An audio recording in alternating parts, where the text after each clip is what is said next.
Many experts fear that a recession is just around the corner. With rising inflation, the Federal Reserve is likely to increase the interest rate, slowing the economy further, which many experts believe will lead to an economic recession.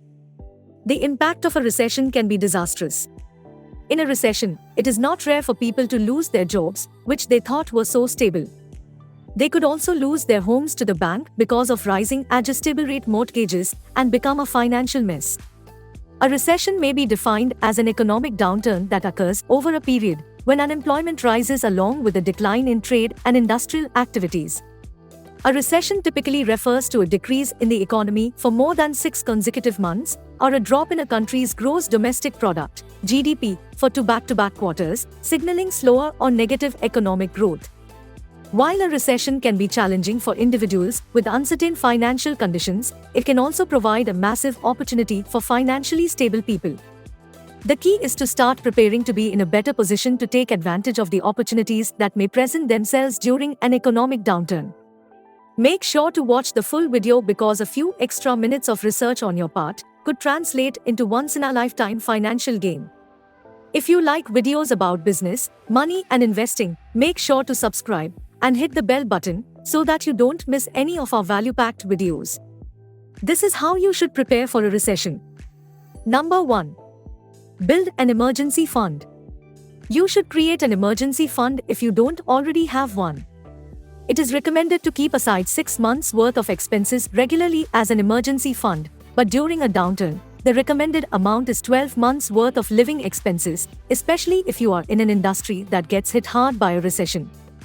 Building an emergency fund should be the first step you should take while preparing for a financial recession. This will help you not to panic and keep a calm mind during hard times. Also, you will not be forced to liquidate your investments to make ends meet. Number 2. Pay off high-interest debt.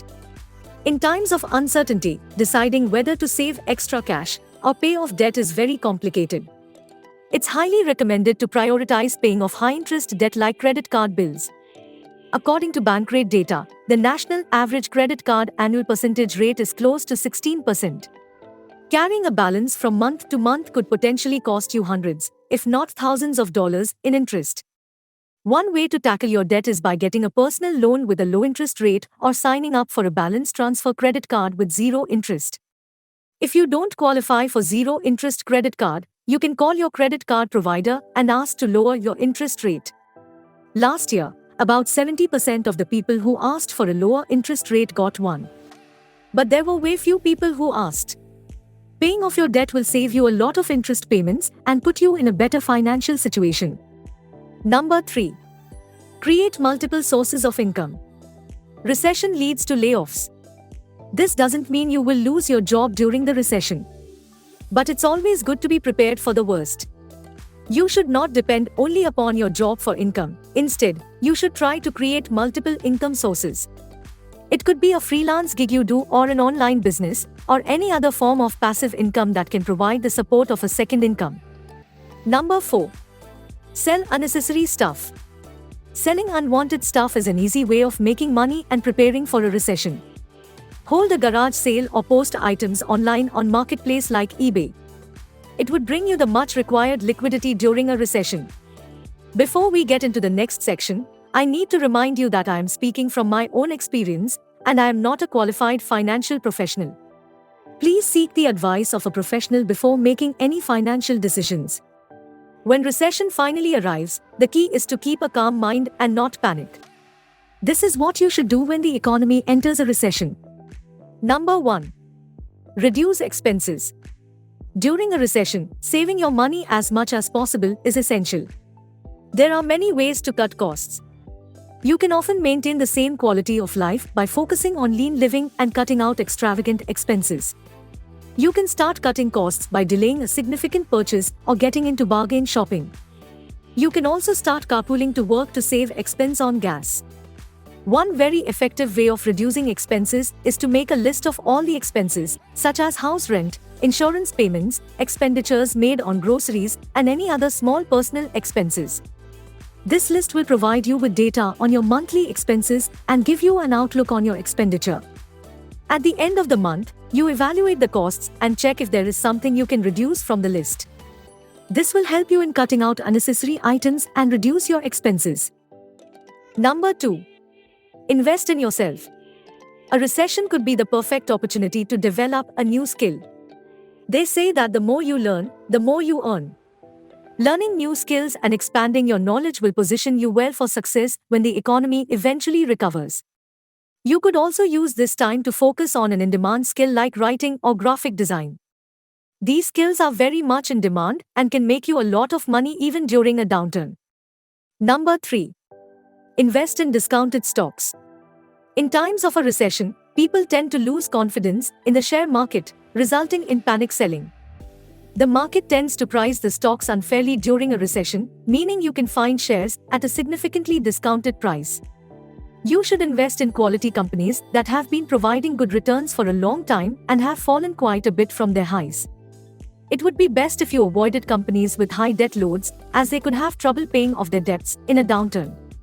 You can also look to invest in mutual funds or index funds which provide the security of diversification in different companies and sectors instead of investing directly in a few select companies. Number 4. Dollar cost average. Dollar cost averaging is where you invest a fixed amount regularly regardless of the price. Recessions are a great time to use this strategy because you will buy shares as the price declines. When your dollar cost average your investment, you gradually reduce your overall cost of the shares, so when the price rebounds, your cost will be lower than the market price. For example, if you are investing $500 a month in a share of a particular company selling for $25, you will get 20 shares. Now, if the price drops to $20 next month, you can buy 25 shares. You will then have 45 shares with an average cost of $22. As the price drops, the same $500 buys an increasing number of shares, reducing the average cost per share. The dollar cost averaging method works best for the long term when you don't want to worry about how the investment is performing in a short time. Number 5. Don't panic. While many investors will liquidate their portfolios, you should think twice before selling off your investments for a loss. Recessions don't last forever. An average recession lasts for about 10 months to 18 months. If you have an investment horizon of 5 years or more, you can benefit significantly from the market recovery after the recession. It's never a bad idea to take a hard look at your finances and determine your financial situation. If you think you are not very comfortable with your current situation, you should ask yourself what you can do to improve your financial situation. Preparing your wallet for an economic downturn, when times are good, can take away a lot of stress and headaches when a recession comes. Also, if you have not already done so, please like, subscribe, and share this video with your friends. See you in the next episode.